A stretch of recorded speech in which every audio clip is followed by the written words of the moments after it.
ভাবলেই অবাক লাগে না যে একটা সময় ছিল যখন সেই ফ্রেন্ডটা স্কুলে না আসলে কিছুতেই মন লাগতো না, কিছুতেই সময় কাটতো না, আর এখন তাকে ছাড়াই জীবন কাটছে।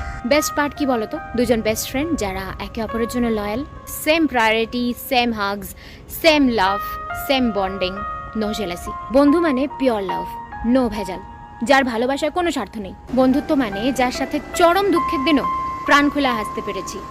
বন্ধুত্ব মানে যার সাথে খারাপ সময় অতটাও খারাপ কাটেনি। বন্ধুত্ব হোক এমন যে নতুন কাউকে পেয়ে পুরনো বন্ধুকে ভুলে যাবে না। বন্ধুত্ব হোক এমন যে বলবে ভাই তুই টেনশন করিস না, আমি কিছু একটা জোগাড় করছি। বন্ধুত্ব হোক এমন যে বলবে তুই টিউশন না গেলে আমিও যাব না, তুই কলেজ ট্রিপে যাবি না তাহলে আমিও যাবো না, আমি একা গিয়ে কি করবো। বন্ধুত্ব এমন ভাবে করো যে লোকে তোমায় একা দেখলে জিজ্ঞেস করবে যে আরেকজন কই, তোর পার্টনার কোথায়। আমার বেস্টি মানে শুধুমাত্র আমার বেস্টি, অন্য কারণ না।